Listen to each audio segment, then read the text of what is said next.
talking on experimental overview of polarization and heavy ion collisions.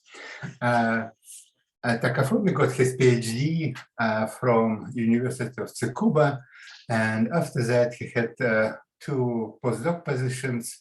One that continued with University of Tsukuba, and also we were happy just to have him here at Wayne State, where he also was at the end in the position of assistant professor research, in research position.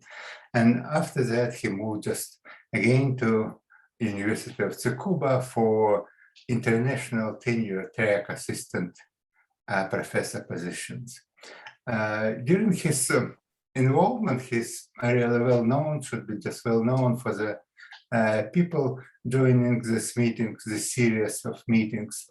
And he did a lot of research, a lot of important research. I just could remind you, for it's not directly related to this talk, that he did probably the first measurement of femtoscopic measurements relative to the higher harmonic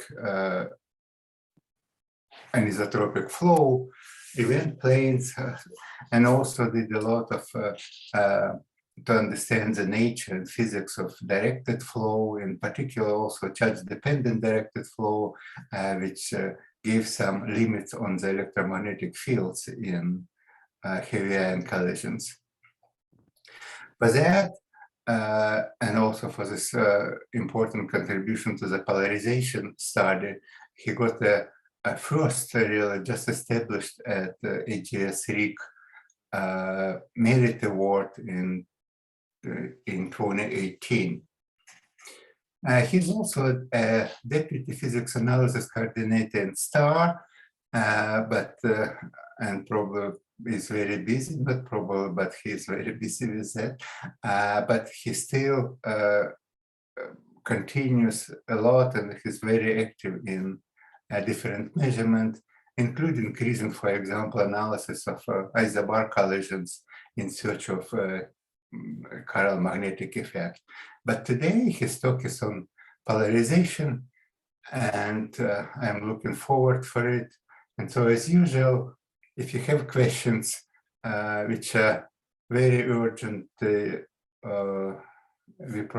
I can stop him and answer those questions, but please type them in the chat window. Otherwise, we will have a discussion session at the end. Takafumi, and floor is yours. So it's good. Okay. Yeah. Thank you, Sergey, for this kind introduction. And also thanks to our organizer for giving me this opportunity. So I'm happy to be here. So now I'm going to talk about experimental overview of polarization in heavy ion collisions. So this is outline of my talk. So I will start with a brief introduction about vorticity and polarization. After that, I'll talk about a little bit analysis technique, especially how to measure polarization experimentally. Then I'll go through the experimental result, including a more recent update from last COP matter, and specifically the global polarization of Hyperon and also local polarization and the spin alignment of vector meson. Then I'll mention our outlook with some future perspective. Then I'll summarize this talk. So as you may know that in non-central heavy ion collision, we would have the initial orbital angular momentum, which are carried by two colliding nuclei, as indicated in this picture. So the direction is pointing to the perpendicular to the reaction plane, and the magnitude would be 10 to 6 h-bar, which is quite large. But also, we know that there is an initial strong magnetic field. So both directions actually coincide with each other. And actually, this both important feature are related to this polarization phenomena that I'm going to talk about, but also both are also related to chiral phenomena. So yeah, since if we have such a large orbital angular momentum, that should be at least partially transferred to the medium created in the collision. So now if we consider the this two colliding nuclei in this cartoon, here is a xz plane. So x is the impact parameter direction and z is the beam direction. And now if we think about that number of nuclei from the projectile and target, and for example, at the positive x, so the number of the nuclei from the target, the projectile will be larger than those from the target, and that leads to the net flow velocity along the z direction, like this yellow arrow. But if we consider the center of the reaction region, the number of nuclei are almost similar from both projectile and target. Therefore, the net flow velocity would be almost 0 on average. And if you go to the negative x direction, that become opposite. Therefore, we would expect this kind of the shear flow structure in initial state. And actually, that leads to the this vertical structure or rotation of the system indicated this red arrow. So this rotation axis is along the y direction. So the vorticity or the y component of the vorticity can be written in this formula in the classical mechanics. So it's a derivative of the Vz, the longitudinal flow velocity relative to the x. And yeah, in this paper that indeed such longitudinal flow velocity depends on the x. So that directly go to the vorticity. And if we have such a vorticity, then naturally that produce particle consisting in the system are globally polarized along that initial angular momentum direction. So those are proposed in this paper. So therefore we call this phenomenon as a global polarization. So this is what we want to measure and also related to other measurements basically. So then the question is that how to measure such polarization experimentally.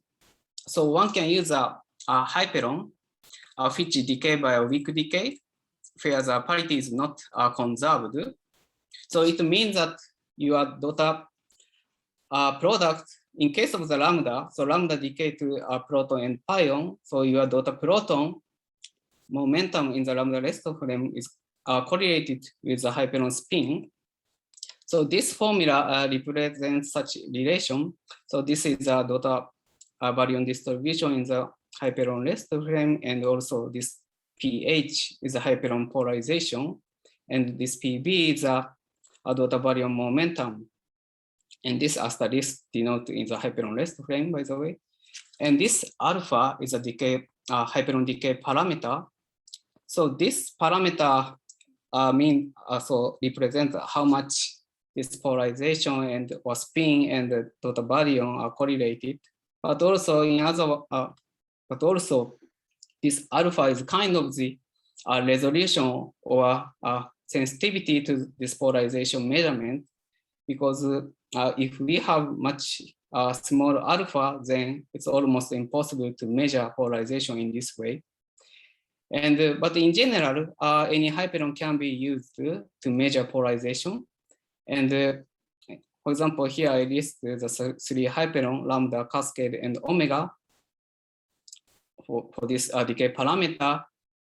And yeah, for lambda, it's almost 0.73, but for omega, it's close to 0. So actually, it's practically almost impossible to measure omega polarization in this way. But yeah, there's another way to measure omega polarization that I come back to later. And now, of course, we want to measure global polarization.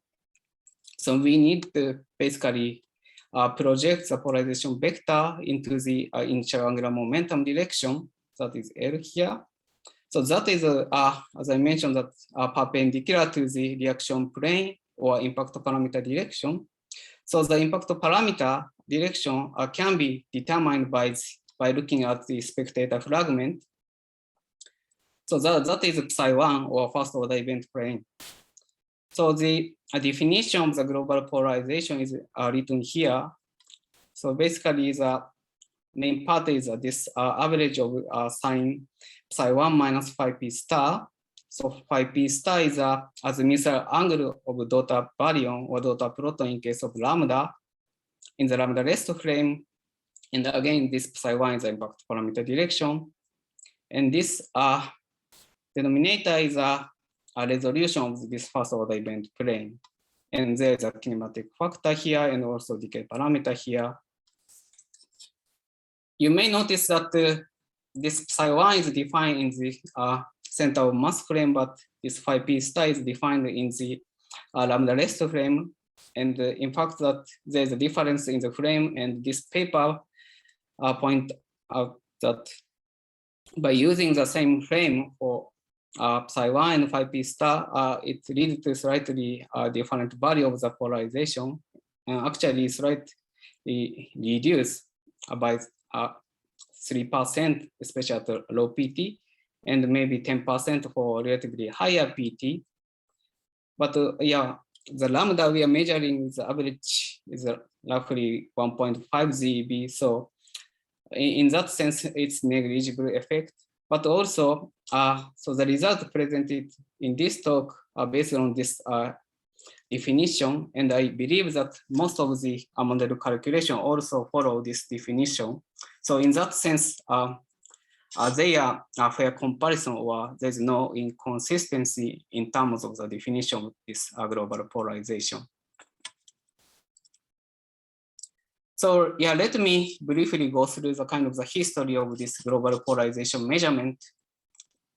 So in 2007, STAR tried to measure this global polarization using the lambda hyperon at 200 GeV and 62 GeV.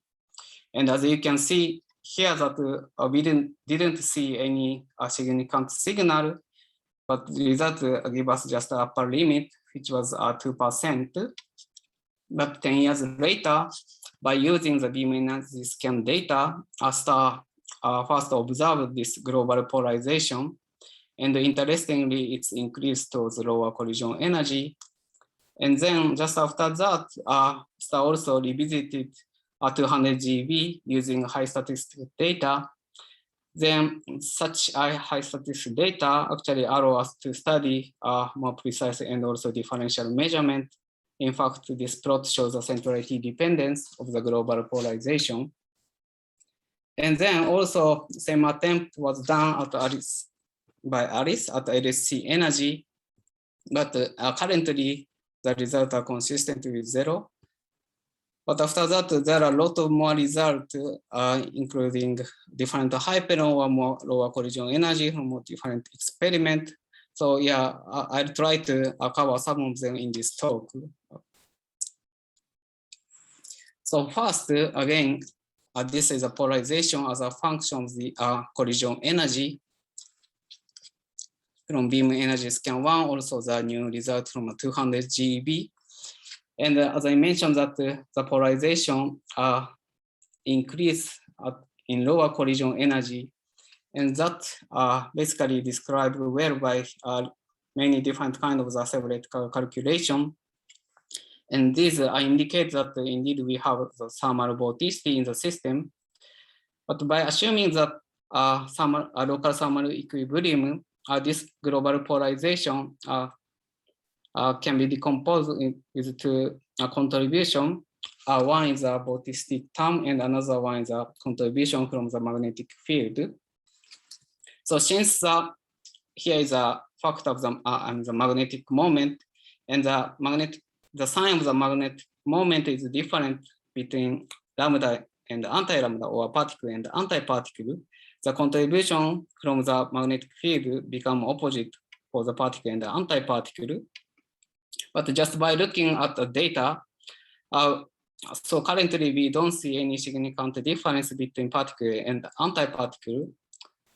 Therefore, we could say that so that this global polarization is dominated by this vorticity term And yeah, by assuming some temperature, without temperature, one can also estimate this vorticity by averaging this lambda and the anti-lambda global polarization. And which is the omega is roughly the 10 to 22nd inverse second. And it was found that most vertical fluid that has been ever observed.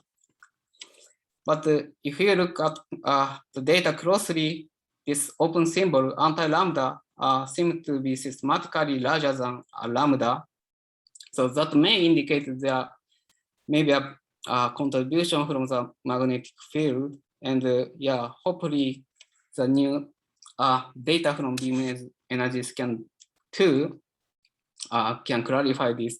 But of course, there are many other sources that contribute to this difference. So the interpretation may not be so easy.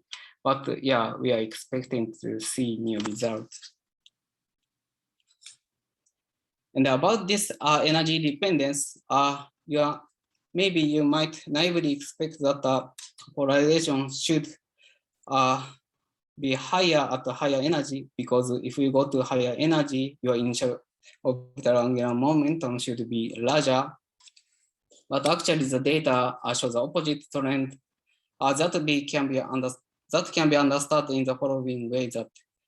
So this plot shows the energy density profile in the x rapidity plane, and this white arrow indicates the flow velocity. So if you go to the higher energy, so each nuclei pass through, and at mid rapidity, you have more symmetric in terms of this shear flow structure.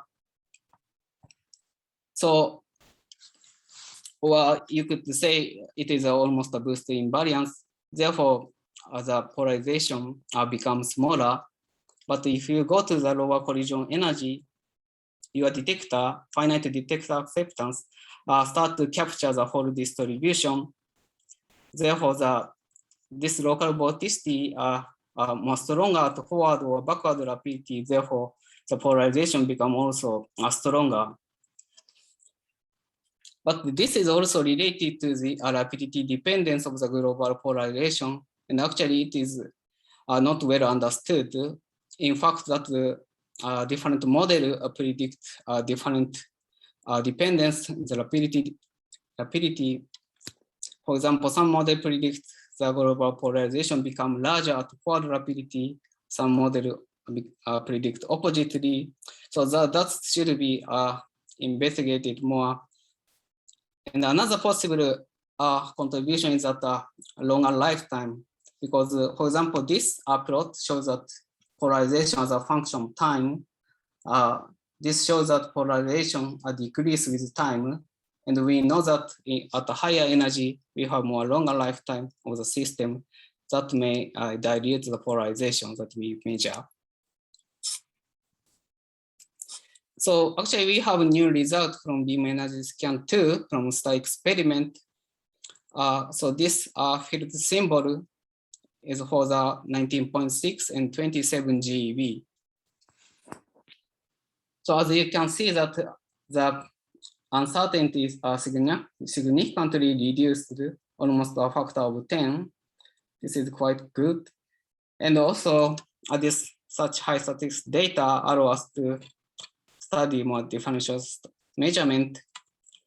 So currently this data are presented as an average of the lambda and the anti-lambda, but hopefully as the publish the data, the lambda and anti-lambda separately. So that will go to the paper directly. So yeah, we expect that to happen soon. For the LHC energy, as I mentioned that ARIS measures the global polarization at 2.7 and 5 TeV rate collision. But as you can see here that the current results are consistent with 0 within uncertainty. But at LHC energy, if you consider this energy dependence, the expected signal would be very small. So at 200 GeV, it's about 0.3%. And at LHC energy, it's almost 0.1%. which is close to the current statistical uncertainty. But I think this will be explored with high statistics data from LHC round 3. So going to the lower collision energy, there is expectation that some interesting dependence around the lower energy. So starting from the production threshold of the two nucleon, the vorticity or polarization become increased with collision energy. But at some point, because of the transition from the baryon stopping to the baryon transparency, the emitted rapidity become boost invariant, therefore the vorticity start to decrease. Therefore, this kind of the peak structure is expected. And interestingly, this corona model in the right figure suggests that the different peak position for lambda and anti-lambda. That is because, for example, lambda are coming from core and corona part, but anti-lambda mainly come from the core, not corona. And also the production rate of the lambda is pretty low if you go to the lower energy. So because of that, anti-lambda has a different peak position. And yeah, it is interesting to check if we can see such behavior with data. So this is a current result for lower collision energy. This was presented by Star at the last COP matter. So again, this is the energy dependence of polarization. And this violet star corresponds to the star fixed target 3GeV data. And this orange circle and diamond from the hardest preliminary result at 2.4 and 2.5 GeV. So just by looking at the data, yeah, it's still follows a trend, means that the global polarization still increase towards, well, at least down to 3 GeV. And but there may be some peak around here, and indeed we have some empty area here that can be filled in the beam energy scan data, since we have, not we, but yeah, Star has a lot of data on tape. And also this hardest uncertainty also nice to be reduced in future, but yeah. And moving to the multi-strangeness hyperons, as I said, basically we can also use other hyperon like a cascade or omega. But the challenge here is that they have smaller decay parameter compared to the lambda. For example, cascade has almost half of the lambda. So it means that the sensitivity becomes half. And omega is almost 0. It means that it's almost impossible to measure omega polarization in this way. But there's another way to measure this cascade and omega polarization. So that is to measure polarization of the daughter lambda. So if your parent particle is polarized, then your daughter also carry the parent polarization.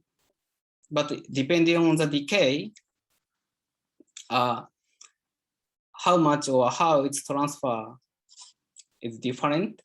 And this formula shows that in case of psi decay or spin 1/2 particle decay, your daughter lambda polarization can be written with this formula, where not only alpha, but the other decay parameter called beta and gamma are involved. That satisfy this relation. But yeah, it's simplified with this formula. So basically your cascade polarization multiplied by this polarization transfer factor C become your daughter polarization. And in case of this cascade decay, it's almost close to 1. So similarly, omega polarization can be written with this formula. But the problem here is that this gamma omega parameter is not measured, so we don't know how much it is.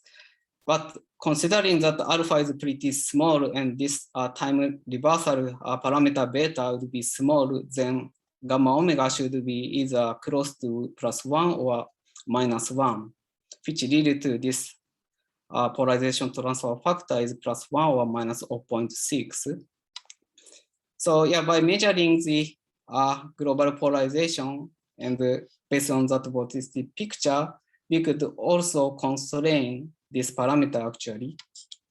But yeah, what I want to say here is that yeah, we can use daughter particle polarization to know the parent particle polarization. And actually that was done by Star. And here again, the energy dependence of the global polarization, but especially at 200 GeV, there are several data points. So red and pink data from the cascade. So since, as I mentioned, there are two methods to measure cascade, and they seem to be slightly different, but still within uncertainty, they are consistent with each other. And once we combine these two independent results, we obtain this value that seems to be larger than this inclusive lambda polarization. And for omega polarization, that is green data point here. And that has a large uncertainty, but it seems that the mean value indicates a larger value than a lambda in the cascade. But yeah, this still needed to be explored more in future. But yeah, interestingly, based on the thermal model, a spin 1/2 particle should have the same polarization, meaning that lambda and cascade should have the same polarization, while omega should have larger polarization, since omega has a spin 3 seconds. But also this paper point out that the area freeze out leads to the larger polarization, since we know that multi-strangeness particles are likely to freeze out area that also may contribute to this hierarchy. And also, these three particles have different field down contribution. So these experimental data are not collected for field down, therefore that also contribute to this difference slightly. But interestingly, this MPT model written, shown here, this band, and also another hydro calculation capture this trend quite well actually. And also there's a preliminary that for cascade at 27 GeV, uncertainty is still large, but it follows a global trend. And as I mentioned, this cascade and omega measurement will be improved in future, especially at 2023 and 2025 RHIC runs. Also, yeah, by measuring this omega polarization, we could constrain this unknown decay parameter gamma. And also, if we can measure omega and anti-omega polarization separately, since omega has a larger magnetic moment, that would be more sensitive to the magnetic field. So yeah, it's interesting in terms of the magnetic field study. Yeah, going to the differential measurement. Here I'm now start with the centrality dependence. So this plot shows vorticity as a function of time for different impact parameter. Since if we have the head-on collision, then you would expect that the initial of the or the rotation would be smaller. Then if you go to the peripheral, the angular momentum becomes larger. And therefore, indeed, we do see such a centrality dependence in the global polarization. So this is at the 200 GeV, but we also have now from the different collision energy. I just picked up 3 energy, but actually there are more preliminary that for different energy, but from 3 GeV to 20 GeV and 200 GeV, they show basically the similar centrality dependence, although this magnitude is quite different as we already saw in the energy dependence. And also similar trend is observed for the cascade polarization. So for PT dependence, we don't see any clear significant, the clear PT dependence for different collision energy, but that is actually consistent with the theoretical calculation, like this hydro or MPT. Maybe it also depends on the initial condition, but at least we don't see any clear dependence on PT. And for rapidity dependence, as I mentioned, that theoretical model predicts differently. For example, right upper two panel indicates that the global polarization becomes smaller at forward rapidity, while bottom two panel indicates that it should increase with rapidity. So in our measurement, so we have again picked up 3 different collision energy from 3 GeV to 200 GeV. Again, I don't see any significant rapidity dependence. But for example, the beam rapidity is quite different. So especially at 3 GeV, beam rapidity is 1. So this measurement is almost close to the, or reach the beam rapidity. Therefore, but again, yeah, the systematic, not systematic, but the statistical uncertainty is quite large. So we cannot say withdraw from conclusion, but at least we don't see a significant dependence with this level. And actually, for 200 GeV, since we have we will have more data in 2023 with some detector upgrade, we could also measure this rapidity 2.5 to 4 GeV, not GeV, but yeah, 2.5 to 4 in shield rapidity. Also, we have a ITPC upgrade. So this error bar is for this red symbol is a kind of a projection. So at least we can distinguish whether polarizations to grow up or down or no dependence. And actually, there are more differential measurements, and one is of course azimuthal dependence, and yeah, this was also discussed many times because yeah, this is also called the spin puzzle because theoretical model cannot describe this azimuthal angle dependence originally, but this is still preliminary status. So yeah, this should be finalized and also to be explored in lower collision energy with high statistical data. So yeah, I don't go into the detail. And another interesting thing is that the charge asymmetry dependence. So we see the lambda and the anti-lambda show opposite trend, also some slope here. And this might be related to the chiral separation effect, but also the clock vector chemical potential may explain the data as discussed in this talk. Yeah, moving further, so actually we now have the new result from the isobar collision.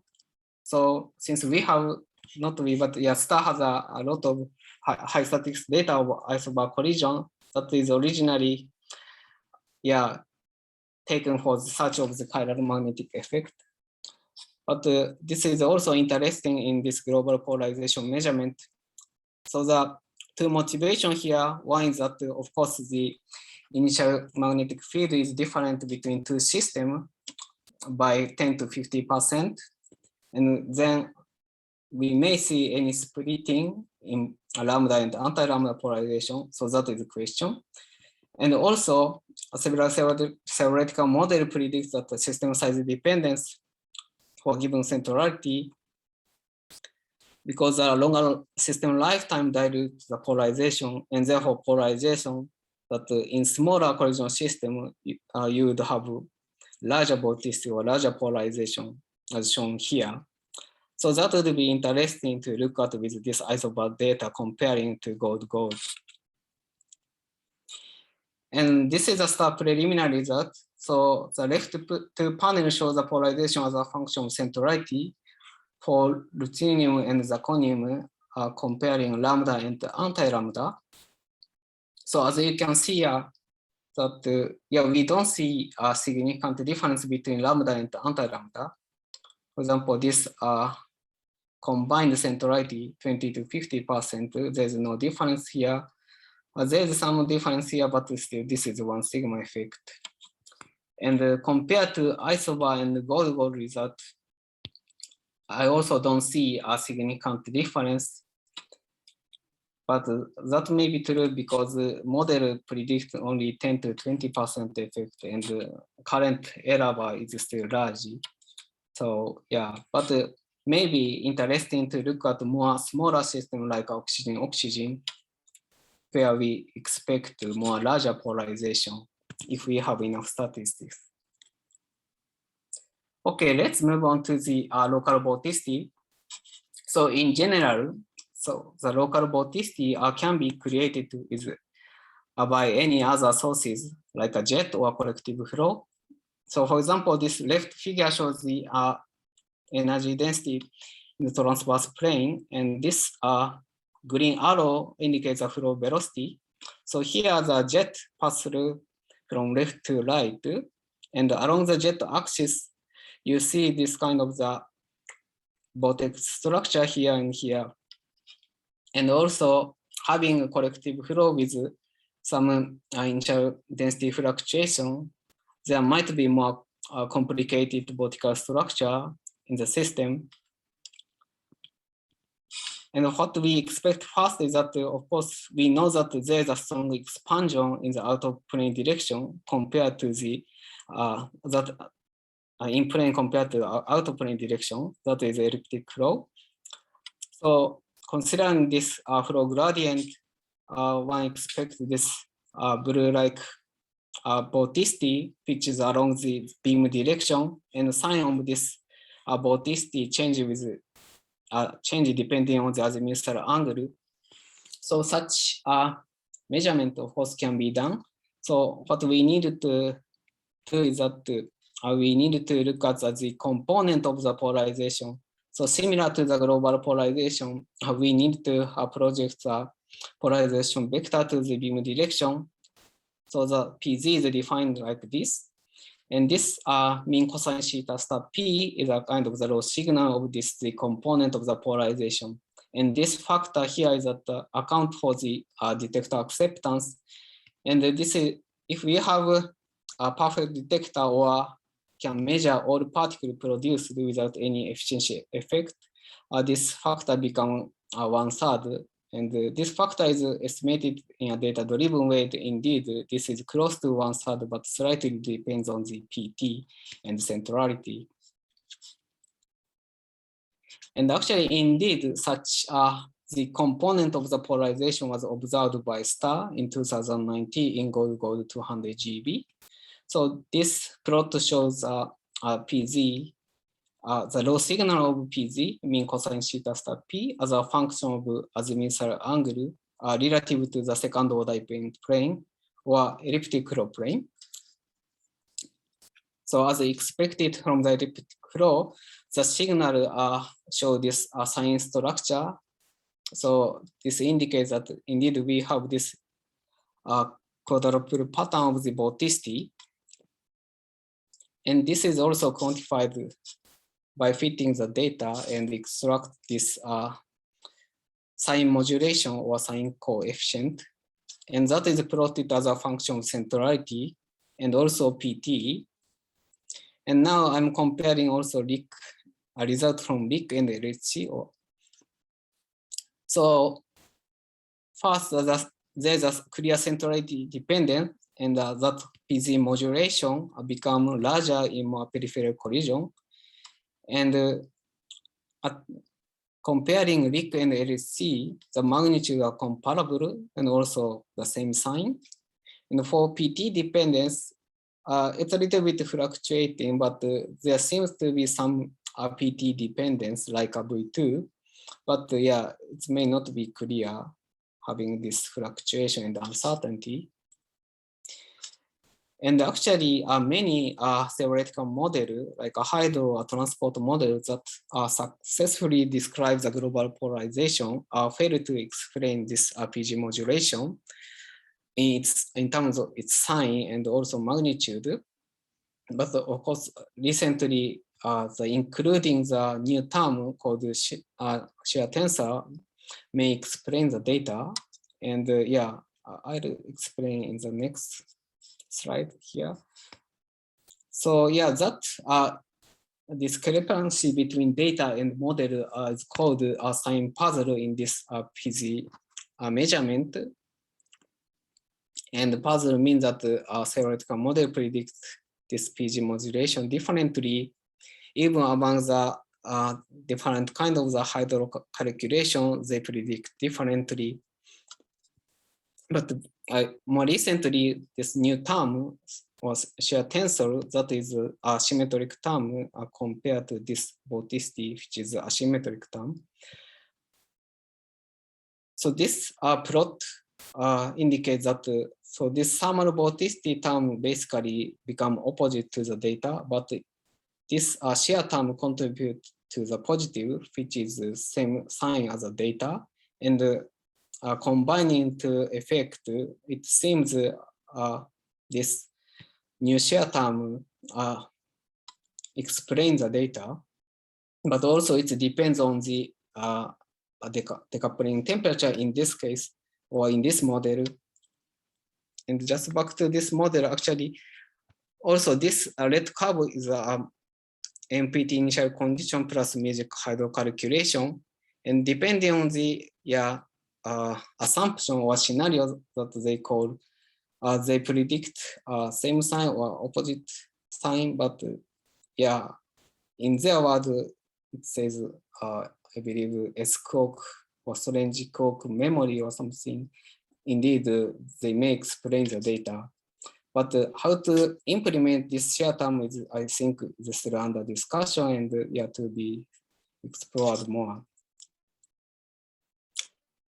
So such a PZ measurement is also done in isobar collision, and that was presented in the last matter from STAR.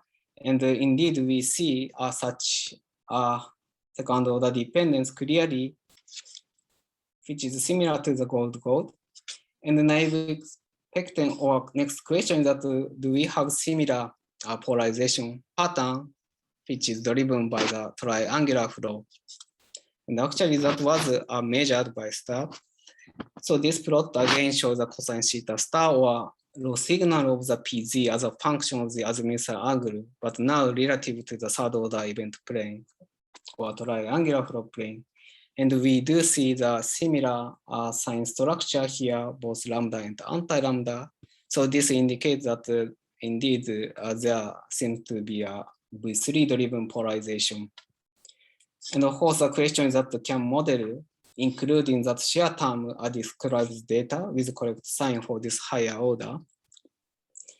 And it seems the answer is yes. For example, recent calculation from Chun and his colleague shows this calculation. So this is for cosine theta star P as a function of phi minus psi 3. So just only with thermal vorticity that become opposite to the data in terms of the sign, but including the shear term, it seems reproduce the data, but again, it depends on how to implement that shear term. And for the left panel, here I'm showing that a comparison between second and third order, that PZ modulation as a function of the centrality. And the magnitude seems to be comparable, especially at the central collision. And for peripheral collision, maybe third order might be a little bit smaller, but having this large uncertainty, we cannot say anything more.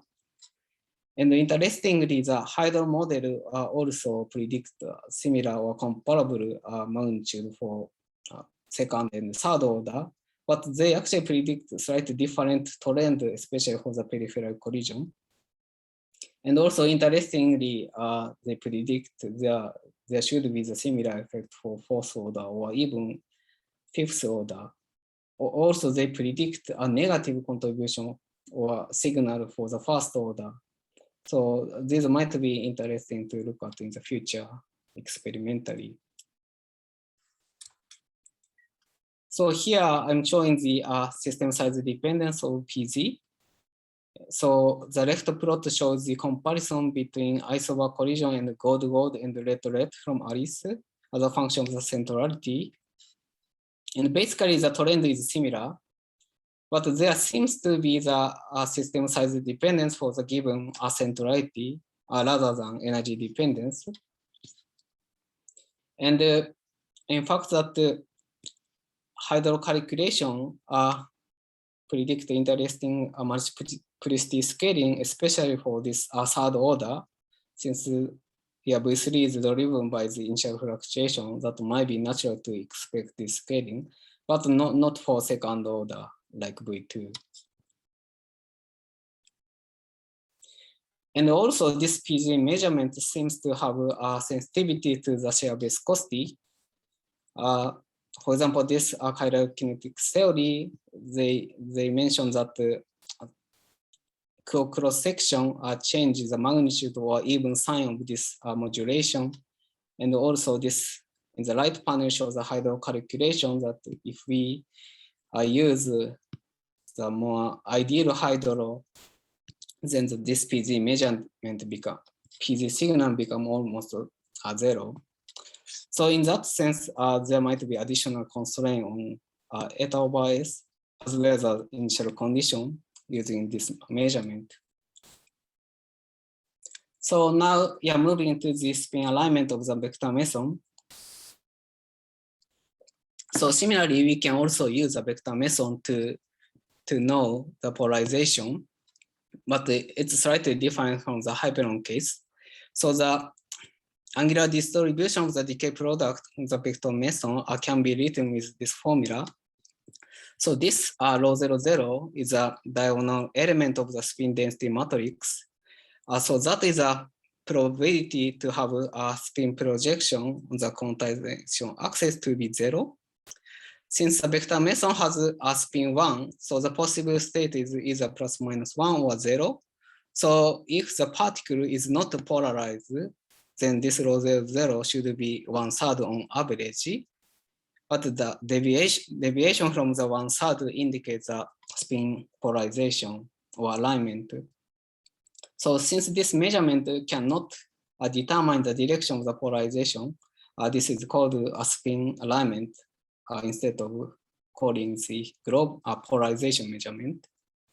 And depending on the production mechanism and also the source of the polarization, this rho 00 could be smaller or larger than 1/3. So such measurement was performed by RHIC experiment. And so this upper plot shows the rho 00 as a function of the PT for K star 0 and phi meson.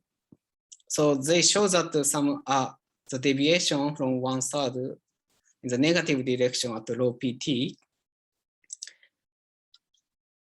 And for example, this pink data point is a K0 short, which has spin 0. So it is close to 1/3 as expected, although they are systematically larger than 1/3, but compared to K star 0, indeed it's close to 1/3. And actually this, in the bottom panel is a centrality dependence of rho 00 for two different PT range. So especially at low PT, indeed they have a significant deviation. So such large deviation from 1/3 actually cannot be explained by a Vorticity picture, because rho 00 is simplified this formula. Here, this is a Vorticity contribution, that is a second order. So based on the global polarization measurement at RHIC, it would be roughly 0.1%. So this deviation is too large with this picture.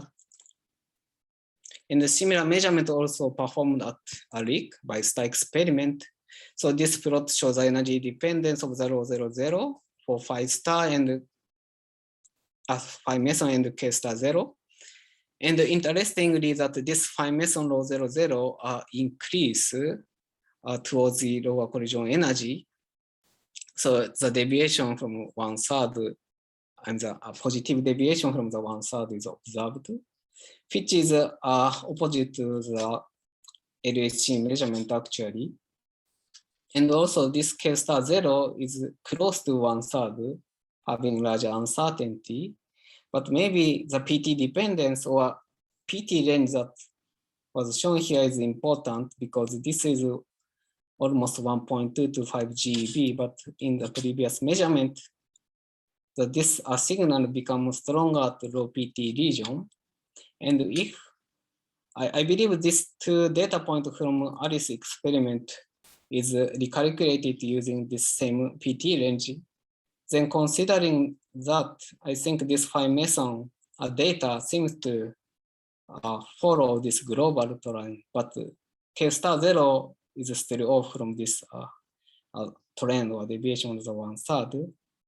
So indeed, this is a little bit puzzling, but interestingly that there's some theoretical prediction or calculation that the mean field of phi meson may explain the data, which has a positive contribution to the phi meson rho 00, but it's negligible for the K star 0. But yeah, maybe interesting to check what they tell us about the PT dependence. Sorry, there's a no T here. But also, for example, this paper points that we need a careful study, especially for the acceptance effect. It seems that the acceptance effect is quite large for this spin alignment measurement, but I believe both Starr and Alice did a careful check, but this is indeed good to keep it in mind. And also the significant deviation from 1/3 should contribute to the elliptic flow based on this paper.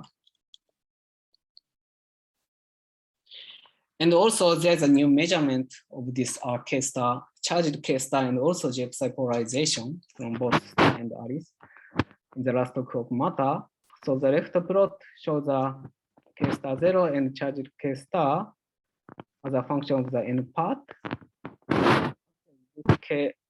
Charged K star shows a large signal of this rho 00. And actually that is opposite to the naive expectation. So if you consider the magnetic field contribution, so this K star 0 should be, okay.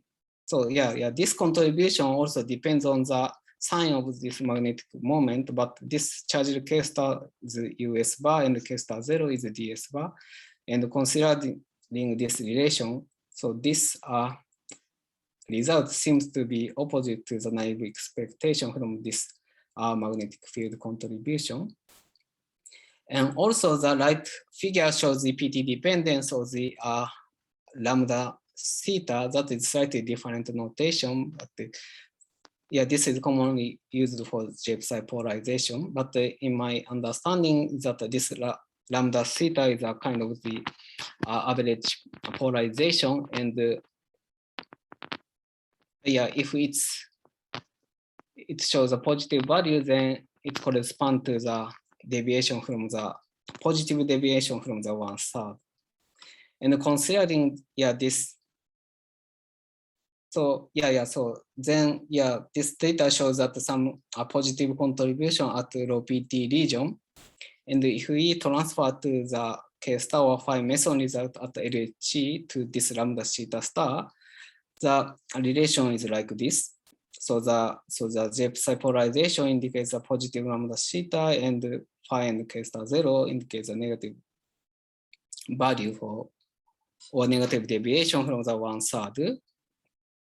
So there are still puzzling or cannot be fully understood with a simple picture. And of course we need a theoretical input for this to understand this result. Okay, so this is outlook. So as an experimental future perspective. So of course we want to check if there's any difference in global polarization between particle and antiparticle in terms of the contribution from magnetic field. And also the rapidity dependence. About the rapidity dependence, we want to further investigate it at more forward or backward rapidity in future data. And also we want to improve the result of the cascade and omega polarization. And also a spin alignment of the other species still need to be explored. And for the local polarization, there are several things that can be checked experimentally, for example, higher order. But yeah, this part I'll explain a little bit more detail in the next slide, but basically the future data from STAR or LHC or HADES or other experiments can also study these interesting effects. So for the local polarization, as I mentioned that, so now we observe the third order dependence in PZ, but there may be even higher order can be observed. And also, so far we measure this PZ and PY, which is a global polarization. So to complete the polarization vector, we also should look at this component PX. And also the phi polarization or vortex ring or circular polarization are expected. So in this paper, so for example, if we have this asymmetric collision like a copper gold or even P gold, especially in a most central collision, then you would expect this kind of the vortex ring structure. So that leads to the polarization in the phi direction. So that can be measured basically, but also there may be a strong detector effect that need to be carefully checked. And a similar effect is also expected even at a collision, especially at the very forward region. That is because the transverse velocity may depend on this z direction, and that causes this kind of the vorticity, which also lead to this vortex ring structure. Also, other paper predicts that spin Hall effect. The measurement itself is pretty similar as basically the component or global polarization azimuthal angle, but the effect seems to be stronger, especially at lower collision energy, and they expect that quite big difference between lambda and anti-lambda if there is a spin Hall effect. And also there is a idea to use a spin-spin correlation to measure more complicated vertical or local structure of vorticity, but that would also a bit challenging because the detector effect is quite strong, but it's worth to try. Yeah, let me say a few more words before summary. So yeah, this observation of the polarization has opened up the new direction in this field. Since even if we don't see any significant difference between lambda and anti-lambda, still we can give a constraint on the magnetic field lifetime, which is unknown and also depends on the electric conductivity of the QGP. So that is interesting thing. And also this polarization phenomena or measurement is closely related to chiral phenomena, for example, chiral vertical effect and chiral separation effect. And as I mentioned in the PZ measurement part, so these measurement or PZ measurement seems to have sensitivity to the initial condition as well as shear viscosity. That is also interesting. And also this measurement, or if the system is rotating and it seems to affect the QCD phase diagram, not only in the T mu B plane, but also we need to check the omega plane. So this paper basically suggests that if we have the larger vorticity, then the the confinement temperature also become lower. It's similar to the mu B. And also more recently, that this paper suggests that the polarization, the shape of the rapidity dependence of the global polarization might help to see the signature of the critical point or sensitive to that critical point. That is because transport coefficient become larger near critical point, therefore that reduce the polarization, and that lead to the reduction of the polarization, especially at mid rapidity in that model. So that would be also interesting, and they are related to other part of the dynamics, and also the property of the QCD matter, also the phase diagram that we are also interested in. Yeah, so this is a summary of this talk. So the observation of the global polarization, which indicate a vertical fluid, open the new direction in the field of QCD matter and its dynamics in heavy ion collision. And a lot of progress have been made in experimental measurement since the first observation by star. So the global polarization from 2.4 to 5 TeV by star is hardest, and also the differential measurement, where there are some open questions that need to be resolved. And also the measurement was extended to the multi-strangeness, but also they have still large uncertainty and should be improved in future. And also the longitudinal polarization that also extended to third order. And shear term, new term, the shear tensor may resolve the sign problem. And in terms of the measurement, we could even go to a higher order. And also the global spin alignment. Now it's also extended to other particle species like a charged K star and J psi. But we see some deviation from 1/3 that is interesting, but they are still not fully understood yet. So there are still many open questions, and more precise data are needed for better understanding of the nature of the vorticity and polarization and spin alignment in heavy ion collision. Yeah, that's all. Thank you for your attention. Yeah, thank you. Yeah, thank you, Takafumi, for very comprehensive and clear presentation of the results and also outlook in relation to the physics. And we are open for questions.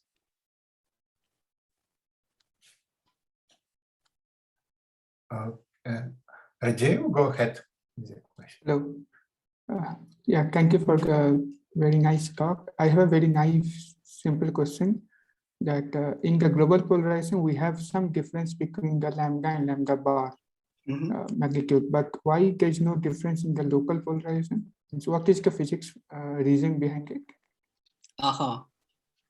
So so because in global polarization, let me show you some plot, for example, here. Yeah, so the direction of the initial angular momentum coincide with the direction of the magnetic field, as I show in the maybe very first slide like this.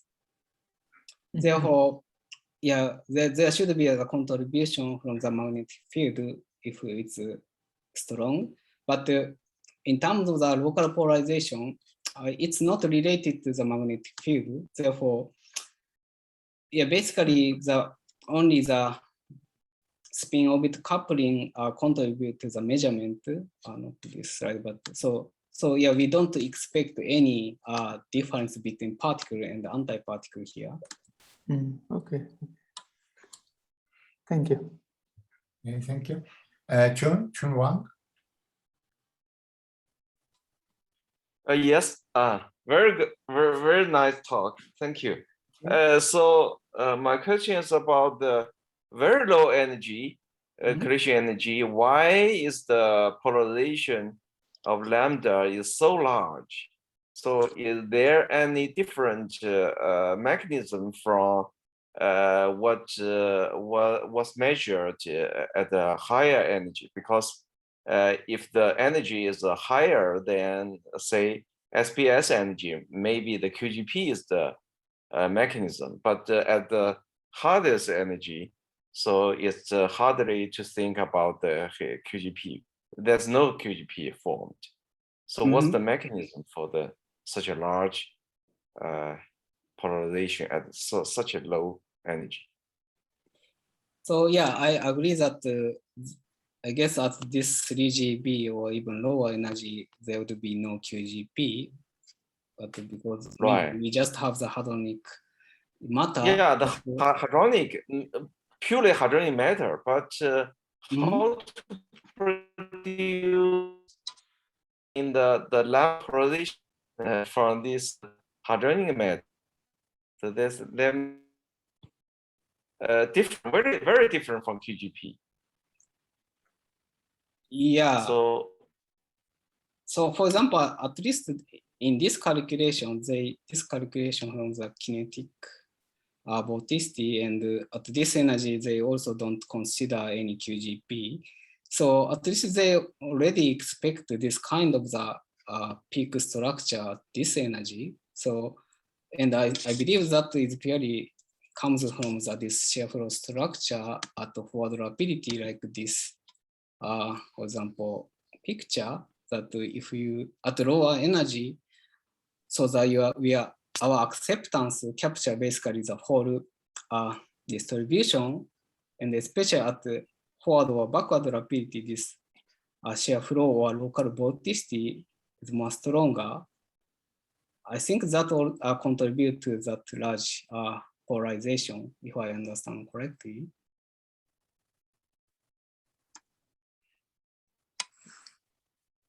Okay, thank you. I'll go for the next question, Chimin Ko. This is a comment to John Wang's question. There's no reason why lambda can only be polarized when there's a quark-gluon plasma.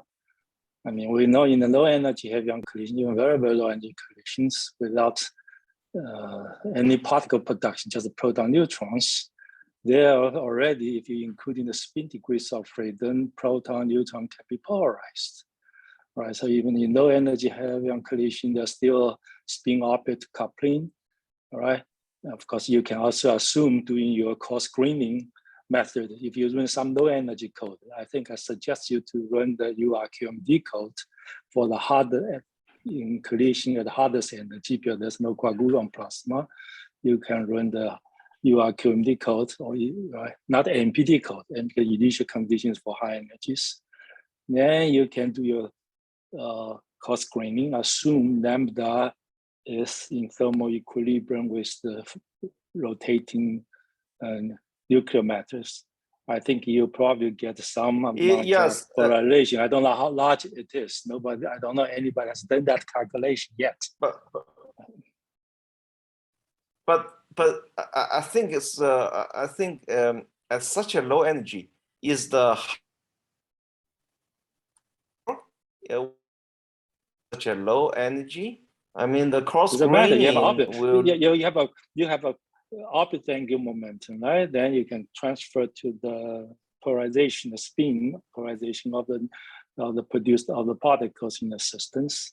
You can do the same thing, right? For your URQMD, each time you can run until kinetic freeze out. For example, you assume lambda is in thermochemical equilibrium with the matters. Then you can calculate local temperature, local vorticity in terms of nucleonic degrees of freedom, maybe a little bit of pions there. You can calculate the vorticity. Then you use whatever formula you used to calculate in your old work. Then you can calculate lambda polarizations. And I'm curious what's the magnitude. Nobody has done such calculation, fortunately. It would be very interesting for someone to carry out that calculations, not using MPT or not using those high energy, those low energy code. All right, even SMASH can do it if you can get a hold of SMASH. You can also pick up some the popular code on the internet, like some QMD code for low energy heavy-ion collisions, or even our own Bauanist article, right?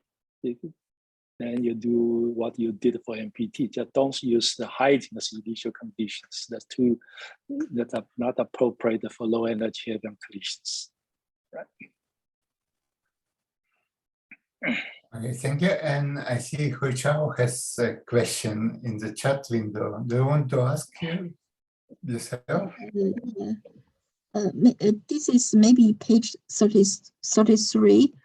I think there is an obvious splitting for the third order coefficient between lambda and the anti-lambda. Do you have any explanation for it? Yeah, just by looking at this data, indeed, there is a difference. But if you look at for example, this P1 is the coefficient or modulation amplitude, and so yeah, this is still 1 sigma effect, right? So in that sense, yeah, I wouldn't say there's a significant difference. And in fact, that I think in the next slide, I believe. Yeah, this is what we get actually in terms of sign modulation. And yeah, sorry, this is already lambda and anti-lambda combined, but yeah, I didn't see any significant difference for the different centrality. Therefore, eventually I combined. But yeah, just by looking at this data, yeah, they're seamless, but it's still 1 sigma effect. Okay, thank you. Thank you. Okay, thank you. Any more questions or comments? Can I ask another, just a question related to this slide, the Chairman code here? And so suppose the phi dependence is related to the electric flow, and we know lambda star measurement, a proton and anti-proton they have different V2. I think a proton has a larger flow than the anti-protons, and I suspect lambda will have a larger flow than anti-lambdas. So I don't know whether that can be related to the splitting of this local polarization between lambda and lambda bar. Now, it doesn't look like it. Seems the lambda bar has a larger phi dependence than the lambda. Yeah, that's a little puzzle to me. I would expect the lambda should be larger than lambda bar, because lambda flow would be larger than lambda bar. I see. Yeah, that is a interesting point. And I don't remember how much between the V3 are difference between lambda and anti-lambda. Oh, that's a V3. Oh yeah, you didn't look at V3. You look at V2. I suppose they're related, right? V2, there's a V2 splitting between proton, anti-proton. There's probably also V3 splitting. Unfortunately, you people never measured, and we never calculated the V3 splitting between proton and anti-proton. That's something interesting. I think Zhong Xu should do such a calculations. Right. In his picture, the splitting, of course, the popular, you people like using chiromagnetic wave, which I don't believe, and the way in terms of potentials, especially the hadronic mean field potentials, those are, but 200 GeV, I'm not so sure. I'll take it back. Yeah. In the 200 GeV, that's a little bit different. Yeah, 200 GeV, that's a baryon free. There's no the mean field potential between lambda and lambda, but they are the same. So I take it back. I thought that's low energy. Okay. High energy puzzle. Yeah. But it's interesting to look at low energy, right? The low beam energies, right? Thank you. Yeah, thank you for your comment. Any more comments? I want also just to draw your attention that Sherry Feng put links to OneDrive and by links for where you can find all the previous talks. And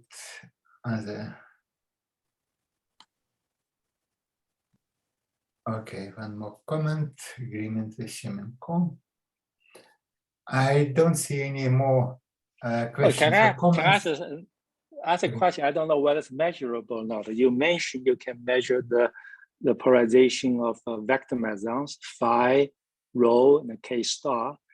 Can you measure in the polarization of excited lambda, like lambda 1520. It has 40 MeV width, so has so decay into lambda pi or cascade pi, lambda 1520. I don't know what's measurable or not. The reason I'm asking is the lambda, the quarks, the lambda spin is entirely in the quark model is entirely due to the spin of the S quark. And that's why in Huichao's picture, right, in the S quark picture, he can get the right sign for the local polarization of PZ. But for lambda, he does not. The reason if you do quark coalescence, then the lambda polarization and S quark polarization are identical, then you get the right sign. That's for the S wave, for lambda, the normal lambda. For lambda 1520, it's a P wave. And I haven't worked out what is the polarization of a lambda 1520. It's 100% due to S quark, or what fraction between S quark and U quark and D quark. So we have a different quark structures. So it would be very interesting if one can measure lambda 1520 polarization compared with the lambda polarizations. In the normal lambda, the 100% due to the S quark polarization in the quark models, but in lambda 1520 it's different. So as far as I know, at the RHIC, I have never seen a lambda 1520 measurement, even for the. Oh, that you measured, you people measured. Yeah, but in Alice, I think there is such a measurement, but we could also try, but of course we need a statistic to mean the statistics low. Polarization. Right. So in that sense, it might be challenging, I would say. Yes, I agree. But you people, a long time ago, there was a paper by Bert Miller and his Japanese collaborator. They pointed out, nice paper. They showed the yield of lambda 1520 is inconsistent with URQMD model, prediction inconsistent with the statistical hadronization model. And they propose using coalescence model that can explain the suppressed production of lambda 1520 because you are in a P wave. So that's an angular momentum effect, which is suppressed production of lambda 1520 compared to lambda, right, in the coalescence model. I see. Unfortunately, I agree with you. Probably it's very hard to measure it. If it can be measured, it would be great. Yeah, I see. But yeah, do you want us any more questions? Let me comment about Chimin's point about the Huichao's work. I think why the S quark can explain the data is that the polarization is inversely proportional to the quark mass. I mean, if you put the mass,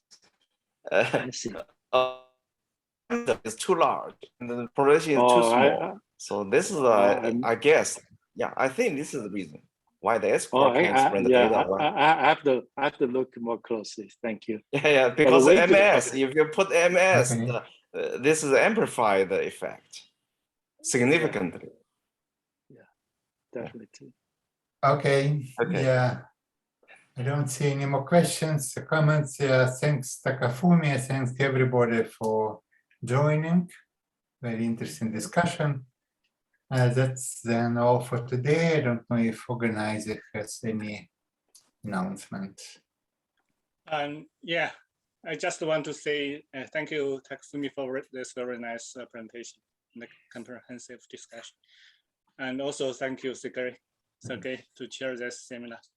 And also everyone for participating in this nice seminar. I would like to close the seminar and see you next week. Bye-bye. Okay. Bye-bye. Bye-bye. Bye-bye. Bye-bye. See you.